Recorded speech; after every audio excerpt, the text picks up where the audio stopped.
Hello दोस्तों, स्वागत है आप सभी का ट्रेडिंग डायनामिक्स चैनल पे। दोस्तों आज है मेरा ट्रेडिंग चैलेंज का डे 12 और आज का दिन बहुत ही इंटरेस्टिंग है। पूरा वीडियो देखोगे तो आपको दिखेगा कि मैंने कितनी सारी चीज़ें आज करी जो सही करी और उससे भी ज़्यादा चीज़ें मैंने गलत करी। मैं भी अभी नया हूँ आपकी तरह ट्रेडिंग में, तो गलतियाँ कर रहा हूँ, सीख रहा हूँ, धीरे धीरे उनको इम्प्रूव कर रहा हूँ। तो देखिए पूरा वीडियो, आपको ज़रूर अच्छा लगेगा और बहुत कुछ आपको सीखने को मिलेगा। तो वीडियो को एंड तक देखिएगा एंड वीडियो अच्छा लगे तो वीडियो को लाइक करिएगा एंड चैनल को सब्सक्राइब जरूर कर देना, क्योंकि ये पूरी सीरीज़ मैं बना रहा हूँ तो आपको कंटिन्यूअसली इससे कुछ ना कुछ सीखते रहने को मिलेगा। तो चैनल को सब्सक्राइब जरूर कर देना। तो स्टार्ट करते हैं आज का वीडियो। देखो मॉर्निंग में सबसे पहले आए तो हमारा सबसे पहले जो हम देखते हैं क्रूड ऑयल, तो क्रूड ऑयल देखते हैं तो ऊपर था, ठीक है। उसके बाद हम देखते हैं डॉलर देखते हैं तो वो भी ऊपर था, USD INR और वो भी ऊपर था। तो हमारा क्लियर इंडिकेशन था कि मार्केट तो निगेटिव ही रहने वाली है, ठीक है। पॉजिटिव जाने का कोई बहुत अच्छा चांस है ही नहीं। तो हमने निफ्टी पे आए। अब निफ्टी पे आए तो निफ्टी कल ऑलरेडी ऐसे लेवल पे बंद हुआ था, ये लेवल पे, यहाँ पे देखो ये लेवल जो है मार्केट पिछले कई हफ्तों से सस्टेन कर रहा था और कल एकदम वहीं पे बंद हुआ था। तो आज अगर मार्केट नीचे ओपन हुई तो नीचे ही जाना था, ठीक है। तो जैसे ही आज मार्केट ओपन हुई हम सेल साइड का ट्रेड ढूंढने लगे और ट्रेड ढूंढने के लिए क्या है कि हम सबसे पहले गए हीट मैप पे जब हमने सुबह देखा था तो वहाँ पे Nifty reality and Nifty IT ये दोनों ही लीड कर रहे थे। अभी भी देखो ये लीड कर रहे हैं, 3.5% से ऊपर गिरा है। निफ्टी रियलिटी 4% के आसपास गिरा है। तो ये दोनों ही सुबह भी लीड कर रहे थे, अभी भी यही लीड कर रहे हैं, शाम को मार्केट बंद होने के बाद भी, ठीक है। तो इनके स्टॉक्स को हमने देखा, जैसे कि ये सारे स्टॉक्स हैं, इनको हमने लगा लिया, ठीक है। देन क्या हुआ कि हम सबको एक एक करके ट्रैक करने लगे, लेकिन मुझे कहीं पर एंट्री नहीं मिली थी सही से। तो मुझे एक तरीके का फोमो हो रहा था कि मार्केट गिर भी रही है अच्छा खासा और मुझे एंट्री नहीं मिल रही है, जो कि मैं पहले से बना के बैठा था कि मार्केट गिरेगी। देखो यहाँ पे जैसे प्राइस एकदम नीचे सीधा आ रहा है, कहीं पे कोई रिट्रेसमेंट खास आ नहीं रहा है, कुछ पैटर्न बन नहीं रहा है, सीधा प्राइस गिर रहा था। तो यहाँ पे मैंने एक लोडा में एंट्री ली। ये लोडा डेवलपर्स का स्टॉक है। यहाँ पे आप 1 मिनट में देखोगे यहाँ पे नीचे की तरफ ब्रेकआउट आ रहा है, यहाँ पे इंगल्फिंग कैंडल बनी है। तो यहाँ पे मैंने एक एंट्री ली कि यहाँ से अगर प्राइस सीधा निकल जाता है तो हमारा रिस्क टू रिवॉर्ड रेशियो कुछ ऐसा रहने वाला है। इस कैंडल के ऊपर हमारा स्टॉप लॉस रहेगा एंड लगभग 1:1 का ही हमारा टारगेट रहेगा कि मार्केट ऑलरेडी काफ़ी नीचे आ चुका था और ये स्टॉक भी नीचे आ चुका था। तो मुझे यहाँ से बहुत ज़्यादा कुछ एक्सपेक्टेशन नहीं थी बहुत अच्छा रिवॉर्ड मिलने की, ठीक है। ऊपर से पिछले लगातार 2 दिन से मैं लॉस में था। तो आज का मुझे ऐसा था कि जो मैं सोच रहा हूँ वही हो रहा है, तो मुझे प्रॉफिट में ही निकलना है। तो मैंने यहाँ पर एग्जैक्टली इस कैंडल के नीचे ट्रेड लिया। ये मेरा टारगेट जैसे ही हिट हुआ हम यहाँ पर तुरंत निकल गए और प्राइस देखो, अब यहाँ पे हम निकले कि थोड़ा सा और बैठ सकते थे, लेकिन यहाँ पे प्राइस थोड़ा सा सस्टेन कर रहा था। और उसी समय आपको निफ्टी दिखाता हूँ, ये देखो निफ्टी भी यहाँ से नीचे आके यहाँ पे देखो सस्टेन कर रहा था, डबल बॉटम पैटर्न बना के ये ऊपर चलने का ट्राई कर रहा था। तो फिर ये स्टॉक में मैं यहीं पे निकल गया और बहुत अच्छा डिसीजन लिया, क्योंकि मेरा स्टॉप लॉस देखो यहाँ था, प्राइस यहाँ तक गया है तो यहाँ पर स्टॉप लॉस हिट हो जाता। तो यहाँ पर मैं बहुत सही समय पर निकल गया। ये पहली बार टेस्ट करके प्राइस ऊपर गया, इसको हटा देता हूँ। ये देखो ये प्राइस आया, पहली बार टेस्ट करके ऊपर गया, फिर दोबारा आया उसी लेवल पे, फिर यहाँ पे एक ग्रीन कैंडल इनडिसीजन टाइप की बनाई। तो यहाँ से मुझे लग गया था कि प्राइस अब नीचे नहीं जाने वाला है, बहुत कम चांस है और निफ्टी भी ऊपर की तरफ जा रहा है। तो यहीं पे मैंने एग्जिट कर लिया बॉटम में। तो यहाँ इसमें ये हुआ कि मेरे चार्जेस निकल गए थे, बाकी थोड़ा सा भी और प्रॉफिट मिला, बाकी कुछ खास नहीं हुआ, बट ठीक है, जितना मेरा टारगेट था उतना हिट हो गया, इतना काफ़ी है, ठीक है। उसी ट्रेड फिर हम वेट कर रहे थे क्योंकि मार्केट लगातार गिर रही थी, पर मुझे कहीं एंट्री फिर नहीं मिल रही थी, कोई अच्छी खासी एंट्री। तो फिर मैंने दूसरी एंट्री बनाई कोफॉर्ज में।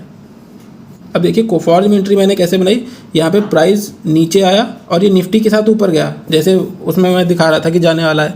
बट यहाँ पे क्या हुआ है, देखो यहाँ पे एक लेवल था इसका रेसिस्टेंस का, उसके आसपास गया, वहाँ पे कंसोलिडेट किया और फिर नीचे की तरफ ये लगभग डबल बॉटम पैटर्न आप देखेंगे थोड़ा सा बन रहा है, या फिर आप कंसोलिडेशन का ब्रेकआउट कह रहे हैं नॉर्मली। तो यहाँ से ये ब्रेकआउट किया, ठीक है। तो हमारा स्टॉप लॉस इसके ऊपर था एंड टारगेट हमारा 1:1 या फिर उससे ज़्यादा का लेने का था। इस बार हम सोच रहे थे कि बड़ा टारगेट लेंगे, ठीक है। लेकिन अब यहाँ पे क्या हुआ कि ये देखो यहाँ पे नीचे बहुत स्ट्रॉन्ग एरिया बना के यहाँ से गया था, तो प्राइस यहाँ पे आया और यहीं पे बहुत देर तक कंसोलिडेट कर रहा था। तो हमें ऐसा लग रहा था कि ये इस लेवल को लग रहा है तोड़ पाएगा नहीं है इतनी आसानी से, ठीक है। तो फिर इसमें भी जब प्राइस यहाँ पे कई बार ब्रेक करने के बाद नीचे इसको तोड़ के नीचे आ नहीं पा रहा था, यहाँ पे निफ्टी वगैरह बैंक निफ्टी सारा सब कुछ ये देखो यहाँ पे ऊपर गया एंड फिर ये लगातार प्राइस नीचे आ रहा था, बट हमारा स्टॉक नीचे ही नहीं आ रहा था। तो फिर हमें लगा कि ये आज लायक गिरने के मूड में है नहीं शायद, तो फिर इसमें हम यहीं पे थोड़ा सा ये ऊपर चलने लगा था तो यहीं पे हमने एग्जिट ले लिया। तो इसमें भी क्या हुआ, हमारा लॉस नहीं हुआ। अगर बैठे रहते तो यहाँ पे ऊपर जाके लॉस हो जाता, ये देखो स्टॉप लॉस हिट होता, हमारा लॉस हो जाता। तो यहाँ पे भी हम प्रॉफिट में ही निकल गए, ठीक है। तो ये था कुछ दूसरा ट्रेड। तो अब 2 ट्रेड हमारी हो गई, दोनों प्रॉफिट में भी हो गई, लेकिन सेटिस्फेक्शन नहीं था क्योंकि किसी में टारगेट ही नहीं मिल रहा था। तो इसमें मुझे लग रहा था यार क्या है दिन, आज सब कुछ सही होते हुए भी कुछ बढ़िया टारगेट नहीं मिल रहा है, बढ़िया प्रॉफिट नहीं हो रहा है। तो फिर उसके बाद ट्रैक करते करते मुझे मिला ये टेक महिंद्रा करके स्टॉक है, इसमें एंट्री मिली। अब देखो जैसे कि निफ्टी गिर रहा था, बट यहाँ पे कोफॉर्स देखो यहाँ पे ऊपर की तरफ कितना अच्छा खासा चला गया था। बट टेक महिंद्रा ये भी आईटी का स्टॉक है, बट इसमें मैं देख रहा था प्राइस उतना ऊपर नहीं गया और फिर यहाँ पे रेसिस्टेंस लेके नीचे की तरफ आ रहा है। यहाँ पे फिर कंसोलिडेशन का ब्रेक हमें दिख रहा था। तो इससे मुझे ये लग रहा था कि ये स्टॉक कंपेरेटिवली को पिछले वाले स्टॉक से थोड़ा सा वीक है, तो ये हो सकता है निफ्टी की साथ में चले। तो फिर इसमें मैंने यहाँ पे एंट्री बनाई। ये कैंडल जब आई यहाँ पे, ये देखो यहाँ पे आपको यहाँ पे भी आपको डबल टॉप का थोड़ा सा ये पैटर्न आपको दिख जाएगा, ऐसे कुछ इस तरीके से। तो अभी ये 3 मिनट पे दिख रहा है, 1 मिनट पे देखेंगे तो और अच्छे से दिखेगा। तो कुछ ऐसा मुझे पैटर्न दिख रहा था। इन कैंडल्स के नीचे मैंने यहाँ कहीं पे ब्रेक करते हुए यहाँ पे अपनी एंट्री बनाई और स्टॉप लॉस इसमें मैंने थोड़ा सा बड़ा रखने का ट्राई किया। बट क्या हुआ कि यहाँ पे प्राइस मेरी डायरेक्शन में आया और यहाँ पे 1:1 का टारगेट मुझे दे रहा था और उसी के आसपास बहुत टाइम तक यहाँ पे कंसोलिडेट कर रहा था। तो फिर अब इतना सेलिंग देखो जब आती है तो बहुत फास्ट आती है, बहुत ज़्यादा कंसोलिडेशन नहीं होता है वहाँ पे।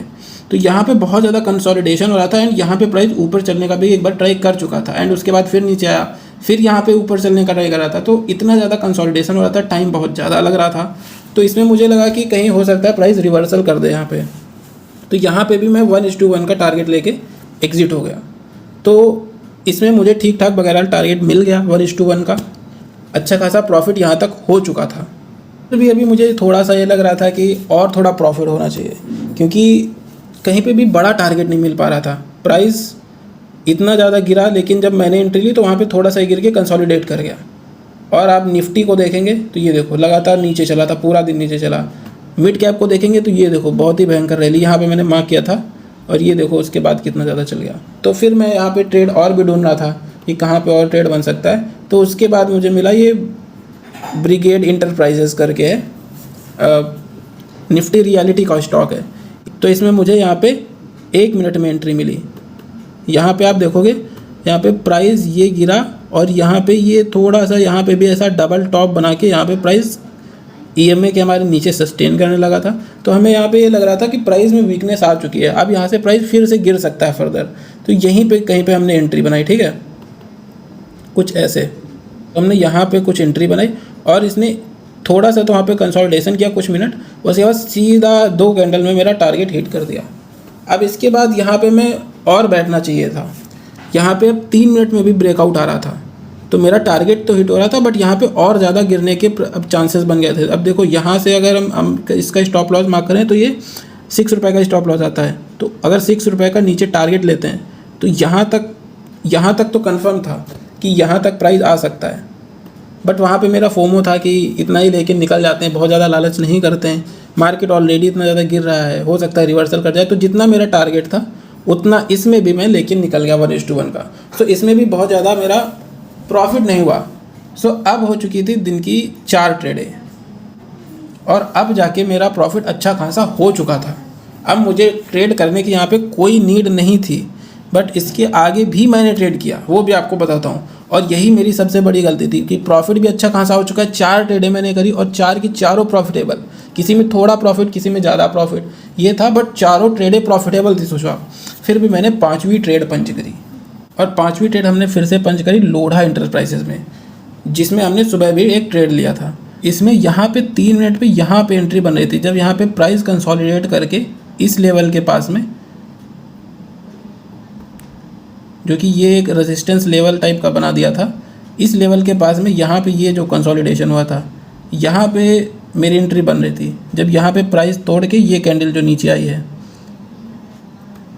इसमें हमारी एंट्री बन रही थी। बट अभी क्या हुआ कि जब मैं स्टॉक देखा तो ये ऑलरेडी यहाँ कहीं के आसपास था। तो मैंने इसमें एंट्री ले ली कि अभी प्राइस और ज़्यादा गिर सकता है। मार्केट जब पूरी मार्केट ही गिर रही है, कुछ पॉजिटिव इंडिकेशन है नहीं, उधर मोदी जी अलग से कुछ ना कुछ बोल रहे हैं, तो उसकी वजह से और इम्पैक्ट आ रहा है, तो मार्केट और भी ज़्यादा गिर सकती है। इसका भी प्राइस एक्शन ठीक ही था और मैंने यहाँ पे एंट्री लिया। अब यहाँ पे एंट्री लेके अगर इसके हिसाब से स्टॉप लॉस यहाँ रखते तो वो काफ़ी बड़ा हो जाता, बट लॉजिकल स्टॉप लॉस वही था। बट चूंकि मैंने एंट्री यहाँ पे ली तो मेरा स्टॉप लॉस इस स्विंग के ऊपर बन रहा था, तो मैंने उससे थोड़ा सा ऊपर यहाँ कहीं पे रखा था और प्राइस यहाँ से ऊपर जाके सीधा मेरा स्टॉप लॉस हिट करता है। देखो वो स्टॉप लॉस लेने ही आया था, देखो इस स्विंग का, ये देखो एग्जैक्टली यहाँ पे ये देखो टच करता है ये कैंडल में, और उसके बाद प्राइस धीरे धीरे नीचे करके चला जाता है। देखो कितना चप तरीके से बाद में प्राइस गिरा, बट वहाँ पे केवल वो स्टॉप लॉस लेने ही गया था और मैं गलत जगह पे एंट्री किया था, इसलिए मेरा जो है स्टॉप लॉस नीचे था। तो इससे हमें सीखने को मिलता है एंट्री कहीं भी हो, आपका स्टॉप लॉस जो लॉजिकल बन रहा है वही होना चाहिए। अब यहाँ पे एंट्री आपकी बनी, आपने स्टॉप लॉस यहीं पे रख लिया और ये हो गया मेरा स्टॉप लॉस हिट। तो अब दिन की हो चुकी थी 5 ट्रेड, जिसमें से 4 प्रॉफिटेबल थी, एक ही निगेटिव में थी, लेकिन फिर से यहाँ पे मेरा पोर्टफोलियो पे अच्छा खासा डेंट लग चुका था। तो फिर से अब मैंने छठी ट्रेड करी। तो आप ये देखो कि आज क्या किया है मैंने, इतनी ज़्यादा ओवर ट्रेडिंग। अगर आज ट्रेड है बहुत ज़्यादा माइनस में नहीं गई, इसीलिए मैं और ज़्यादा करा था। अभी यहाँ पे एक ट्रेड माइनस में हो चुकी थी, यहाँ पे भी मुझे बंद कर देना चाहिए था, बट मैं नहीं रुका, इसके बाद भी एक ट्रेड ली। अब आगे देखो आप क्या होता है। इसके बाद मैंने ली टाटा मोटर्स में, और यहाँ पे आपको दिख रहा है कि टारगेट यहाँ पे हिट हुआ, बट इसका मैं आपको दिखा देता हूँ। ये देखो यहाँ पे प्राइस ऊपर गया और ये धीरे धीरे देखो स्विंग्स बनाते हुए नीचे की तरफ आ रहा था, तो यहीं पे मैंने एंट्री ले ली थी। ये जब यहाँ कहीं पे था, ये देखो जब ये रेड कैंडल आई बड़ी वाली, तो यहीं पे मैंने एंट्री ले ली और यहाँ से प्राइस धीरे धीरे ढनकते ये देखो नीचे की तरफ मैंने यहाँ तक पूरा टारगेट लिया था 337 रुपये के आसपास। इसमें मेरा 1:1.5 के आसपास रिवॉर्ड मिला, तो फिर से मेरा पोर्टफोलियो अच्छे खासे प्रॉफिट में आ गया। तो आज दिन की मैंने टोटल 6 ट्रेडें करी, तब जाके अच्छा खासा प्रॉफिट निकल पाया। इतनी ट्रेडें मैं नहीं करता हूँ, अगर मॉर्निंग में ही 1 या 2 लॉस लग जाते तो मैं ट्रेडें नहीं करता। हो ये रहा था कि मार्केट लगातार मेरी डायरेक्शन में ही चल रही थी, मुझे प्रॉफिट हो भी रहा था तो वो थोड़ा थोड़ा हो रहा था, इसलिए मैं एक ट्रेड और ले रहा था, फिर एक ट्रेड और देखता हूँ, एक ट्रेड और देखता हूँ। इस तरीके से मेरी 6 ट्रेड हो गई आज की। बहरहाल आज प्रॉफिट भी अच्छा खासा हुआ, 6 ट्रेड मिला के जो ओवरऑल निकला वो ठीक ठाक प्रॉफिट रहा।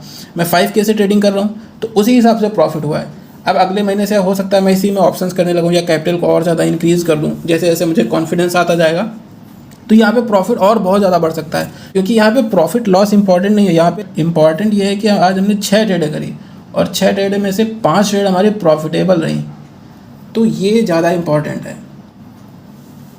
हमारा रिस्क टू रिवॉर्ड रेशियो अच्छा है, हमारी ट्रेडें ज़्यादा से ज़्यादा प्रॉफिटेबल निकल रही हैं, तो इसमें हम कुछ भी कर लें, हम चाहे इसमें ऑप्शंस करें या फिर इक्विटी करें या फ्यूचर्स करें, इसमें कुछ भी कर सकते हैं, वो हमें अच्छा खासा प्रॉफिट ही देगा। तो ये रहा आज का दिन, जो कि बहुत ज़्यादा ट्रेडें करी मैंने। नॉर्मली मैं इतनी नहीं करता हूँ, बट आज इतना हो गया क्योंकि मुझे पता था कि आज जो निफ्टी है अच्छा खासा गिर सकता है। स्टार्टिंग में ही मैंने बताया ना, निफ्टी यहाँ पे लेवल ऐसे लेवल पे बंद हुआ था कि वहाँ से एकदम नीचे खाई थी। ये देखो यहाँ पे कोई रेसिस्टेंस है नहीं, सपोर्ट है नहीं, यहाँ पे सीधा यहाँ तक आ सकता था प्राइस, बट यहीं पे बंद हो गया, तो वो उतना चलता है, तो काफ़ी अच्छी खासी फॉल आ सकती थी, इसीलिए मैं लगातार ट्रेडिंग कर रहा था। तो ये रहा आज का PNL, जो कि 404 रुपये का प्रॉफिट हुआ है। इसमें 6 ट्रेड का अभी हमें चार्जेस भी माइनस होगा, तो लगभग 300 के आसपास इसमें प्रॉफिट बनेगा। तो 5000 पे 300 रुपये प्रॉफिट, यानी कि 5% से ज़्यादा ही का 6-7% के आसपास प्रॉफिट जनरेट हो रहा है एक दिन का। तो ये बहुत है, ये बहुत अच्छा है ना। यहीं पे मान लो अगर कैपिटल और ज़्यादा अच्छा होता, बड़ा होता कैपिटल, तो यहाँ पे प्रॉफिट भी और ज़्यादा बड़ा होता। तो ये सारी चीज़ें हैं। सो इस वीडियो के लिए इतना ही। अगर वीडियो से आपको कुछ भी सीखने को मिला है, वीडियो आपको अच्छा लगा है, तो वीडियो को लाइक ज़रूर कर दीजिए एंड चैनल को सब्सक्राइब ज़रूर कर लो, क्योंकि ऐसे बहुत सारे वीडियो आने वाले हैं एंड आपको बहुत मज़ा आएगा और बहुत कुछ आपको सीखने को मिलेगा। तो चैनल को सब्सक्राइब कर देना एंड अपने उन लोगों को शेयर करो जो अभी भी लगातार ट्रेडिंग में लॉस कर रहे हैं। सो बाय गाइस, मिलते हैं अगले वीडियो में।